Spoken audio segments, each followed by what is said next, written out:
The year is 1999. You're a 31-year-old rally driver who has never signed a full season contract and competes in a few rallies every season, mostly your home rally. And all of a sudden, a team from France by the name of Peugeot wants you to try out their brand new rally car. You impress them by showing some flashes of your speed, and by your surprise, they offer you a full season contract for the 2000 season. And that's how Marcus Grönholm got the chance to write history with a Peugeot 206.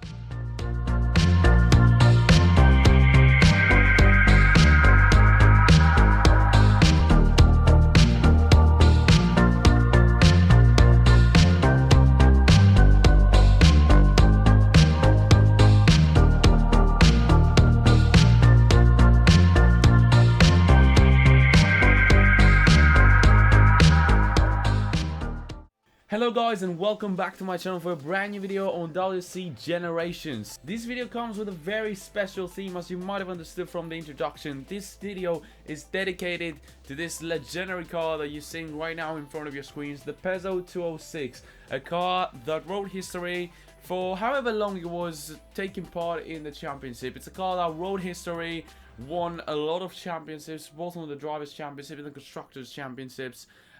So yeah, we're gonna be actually kind of replicating that 2000 season that Grönholm had. We're gonna be doing stages around the 3 rallies that you won. He actually won 4 rallies that season, but only 3 of them are available in this year's game.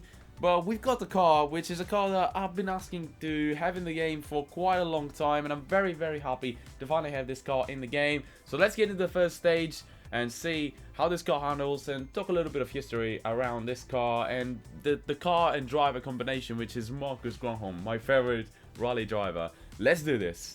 Rally Sweden, this is where Marcus Grönholm's and Peugeot's first victory came together with that car and driver combination. The first rally that they've won, it was the second rally of the 2000 season. Something remarkable. It's remarkable to even believe what happened. A rookie driver with a car that's had only like 6 rallies in the 1999 season managed to win the Swedish rally, only the second rally of the 2000 season, showing off how much potential that combination had. Let's listen to the sound a bit before we start. 2, 1, let's go. You can hear the turbo. This is nice. Let's go. 100, left 5 into right 5 over crest, keep into. I like the sound, so we're good. Left 5 into right 5. You can hear the 30. turbo, you can hear the raw sound of the car. Right 4, keep in. We're trying out a new Swedish stages, by the way. Different one from the one I tried on the previous video, you know, just to get a bit of a feeling from Sweden. Keep middle and right 5, 30. But yeah, Marcus Grönholm, Left 4 narrows into Peugeot right 5, Sport. short opens. Anyone who knows rally knows that Right 5, Grönholm 30. drove the Peugeot 206. But nobody Right 6 really, narrows into left I 5, don't know, I keep think in. that people really ignore the fact that, you know, Grönholm obviously had some experience before. He drove in a few rallies, especially his home rally. He grew up driving cars. We have to remember, he was, I think, 31 years old when that season came. Peugeot gave him a chance with a full season contract, and he managed to win the championship that season with not really luck whatsoever. It was purely like speed. The combination was great. This is the inside of the car as well. Left 50. Left 5 narrows into left 6, brake. Oh, the turbo, Into left 5. you can hear it a lot better on the inside of the car. But yeah, he won 4 rallies that season. We're gonna be doing 3 of them in this video. He won Sweden, New Zealand, Finland, obviously, his home rally, and Australia, which is the one that is not in the game. I really like this stage, very tight and fast at the same time, which is very nice combination of what we had in the previous stage that we saw around Sweden. The car is very enjoyable to drive as well. I haven't really talked about the car. You can feel the difference in the handling of these cars and the new hybrid cars. This car feels more nimble, more stable. I really like it, really enjoying it. And I'm really enjoying this stage as well. Beautiful car. There's a story about Grönholm and this car. Grönholm is a very, very tall driver. And the Peugeot 206 is a very small car from the ones he drove previously. Like he drove the Celica, I think, the Cordoba, all larger cars. And there were worries, is he even gonna fit in the 206?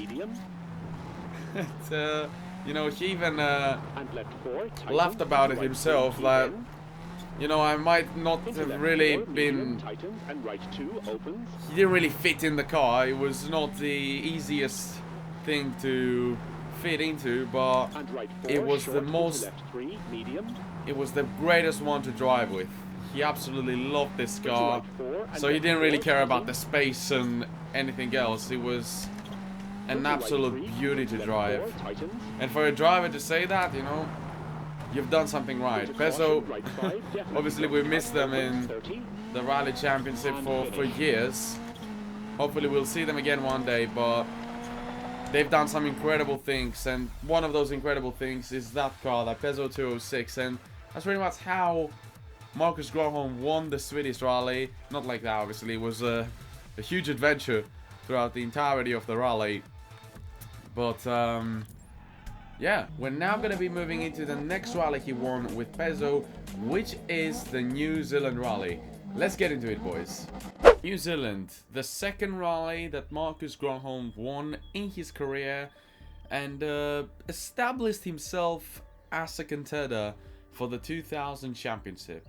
In that 2000 season, apart from the victories, he also had 3 second places in the championship, in Portugal, Argentina and in Wales, where he actually won the championship. So a very successful season for the partnership, and one that gave him even more years in the contract and even more like security with his seat in Peugeot, and pretty much established himself as one of the top drivers in the WRC category.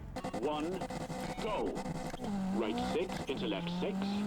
Off we go for New Zealand, boys. Right 6 into left 6 over crest 200.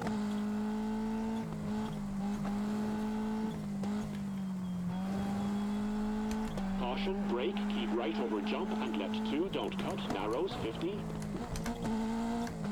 There's a bit of tarmac as well in New Zealand. Left 3 cut into right 4, small Oh, cut. look at how well this car turns. So nimble. This car is absolutely amazing. Into left 3. I think it's the only car we have in the game. Oh, this and the Citroën Syrah from that era. I think the Lancer is from the 90s and the Subaru as well. So from that 2000s era, I think this and the Syrah are the only cars that are from that era. Into left 4, very long. And left 3, small cut, into brake, right 2 over rails, small cut, 70. I love this bar, check this out, boys, remember it. Over the 3, don't cut, keep into right the rails, 3, tightens. onto the bridge, and then again back into the gravel. Absolutely insane stage design around New Zealand, absolutely love it. Caution, right 2, keep into left 4. You might be wondering what happened to this partnership after the 2000 season. Right 3, brake. 2001 was a very, very good season for them as well. Like, the car didn't stop performing. He lost the championship in 2001, like 5 consecutive DNFs costed him the title, but he still won, I think, 3 rallies, including his home rally, which was a huge achievement. But 5 consecutive DNFs was a bit too much, and he missed out on the championship by 26 points, which, you know, it's a bit sad, but it's luck. And luck, you know, sometimes it's luck, sometimes it's driver errors. In Grönholm's case and in Peugeot's case, it was a bit of both. You know, history is written based on a lot of aspects, a lot of factors, I should say.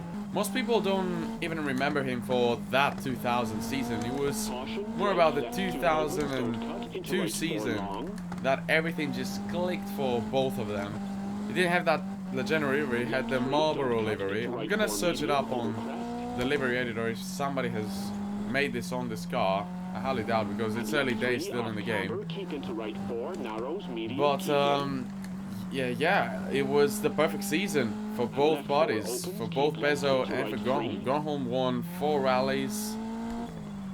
As you can see, a little bit of rain, mixed conditions here in New Zealand. But yeah, 2002 was the perfect season for Grönholm and Peugeot. He won 4 rallies that season. He had, I think, 3 second places and 1 third place podiums. He dominated the championship by 40 points. This is an insane, like, margin for a rally title at that age, because the points weren't like this era where you get 25 points. It's more like 10 points. So imagine how much he dominated that season. It was the perfect combination. Different livery though. That's why I don't really want to talk about that season. But we're talking about the car and you know, and driver combination, which is not the same. No matter what the livery was. 100.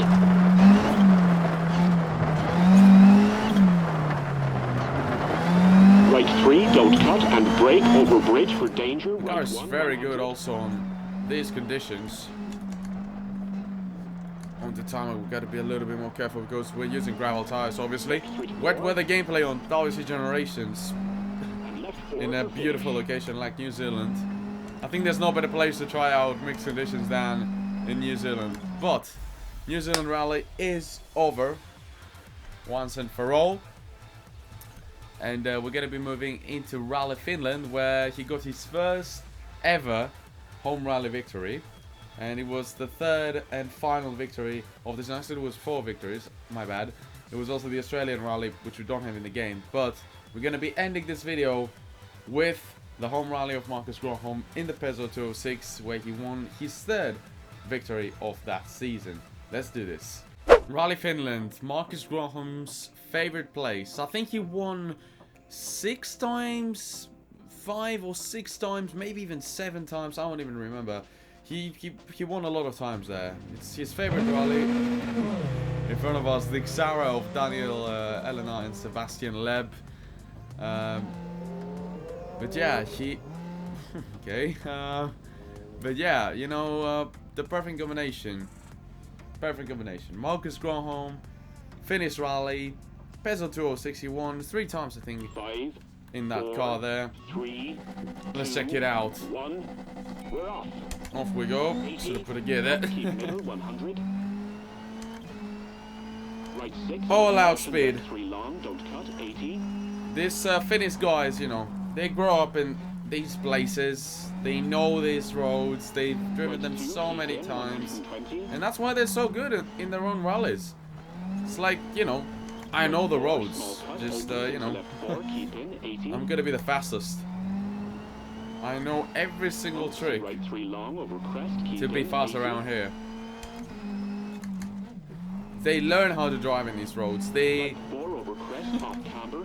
even won in a Peugeot, not the 206. He even won in the 307, 306. I don't remember the name exactly, but he won in that car as well, with only 5th gear. That car, whole different story. It was the end of an era for Peugeot. I think that car is the reason they left the WRC. Oh god, I'm very, very... There's a very funny story about him and his co-driver. Go search it up on YouTube. It's absolutely insane. I might actually put it in a video, I don't know. What's going on here? Well, someone's screaming. Timo's in agony. You can see him lifting himself out of the seat. What on earth has gone on? Well, he's still carrying on. We have to stop because it came some stone or something through Timo's seat, up in the ass of Timo. But yeah, probably your spine. The co-drivers always have like back problems after the finish rally. It's normal. It's normal. Right 2, short, small cut, opens 100. I lost the backhand completely there. Left 5 opens 100. Got too carried away. Flat right over jump, keep middle 100. But yeah, the Peugeot 307, if that's the correct car I'm talking about, had a lot of reliability issues. Right 6 long over bump. They left back the 206 because it was about time to move on. I never understood why though. Jump, keep middle. Like, Left if 6, somebody 150. knows, tell me down in the comments below, because I have no idea why they left this car. I know that Right 6, very long over they missed out on the 2003 championship. It was the end of an era for that car. You know, they started off very strongly right 100. and all, which is a good sign of things, you know. Jump, keep right 100. But a few reliability issues, a lot of, like, I think he had 60 NFs that season. Left him out of contention for the championship. He missed out on the title by 26 points Flat right with 60 NFs, so it's not a bad, it's not bad, keep middle 150. you know. Ouch. It's not really the driver's fault, it's maybe the car, so just improve the car. Instead of that, they, in the 2004 season, Peugeot completely changed the car, went for a whole different chassis, a whole different philosophy. The 307 was larger in some sense, like it was the coupe. Everybody knows that car. And it completely failed. Like, he won the finish rally only on 5th gear. Had a lot of issues with the transmission, that car. It just wasn't a car built for a championship. And it had the potential. Even the 307 had the potential to become a championship winning car. It's just that Peugeot gave up. They gave up on the car. Like, the car could get victories in the hands of Grönholm. Once Grönholm left, the team just, you know, it went. It just disappeared, and they never came back. And it's a sad story, because Peugeot was always successful in the WRC, whether it was in the Group B era, whether it was the 206, even the 307. It had victories. That's what matters, you know. There were manufacturers in the WRC that never had victories. Skoda, Seat, you know, they never had victories. Peugeot was a successful manufacturer, and once it left the championship, it just never came back. It never even cared about it. I'm gonna crash. Yeah, I knew that. I overpush the car. You know, that's the fun of it in Finland. You just overpush the car. Find the limits. But yeah, that's the story of Grönholm and Peugeot. Peugeot as well won 3 consecutive championships in the 4th season it had this car. It only missed out on the final season by 15 points to Citroën. But you know, that season was really like the 2003 season. The final season of 206 was, you know, the battle of Sebastian Loeb and Peter Solberg. They missed out on the championship by 15 points. Grönholm obviously missed out on the title by 26 points, but he had the 60 NF. So it didn't really matter how this story ended. The one thing that mattered was how successful that combination was. The Marcus Grönholm and Peugeot 206 combination, and in general the Marcus Grönholm and Peugeot combination, a duo that should have never broke, to be honest with you. I love the fact that I went forward back in the day. I was a kid and I was a huge fan, but you know, it's a bit of a sad story that Peugeot completely left the sport and never came back. But yeah, that's where I'm gonna be leaving it off for you guys. But I think that's a nice way to end it, you know, with the way he actually won his home rally so many times. Marcus Grönholm, Peugeot 206, legendary duo. Summing up, this is a combination that wrote history in rally. A rookie that was given a chance to shine in a car that wasn't a guaranteed success and won the championship in his rookie season. He won at least 3 rallies in the 4 full seasons he drove it and managed to win 2 championships overall. The car managed to win also 3 constructor championships. Maybe with a bit more luck, these championships would have been 3 or 4, but nonetheless, what Grönholm and Peugeot achieved together will forever remain an unforgettable part of rally history.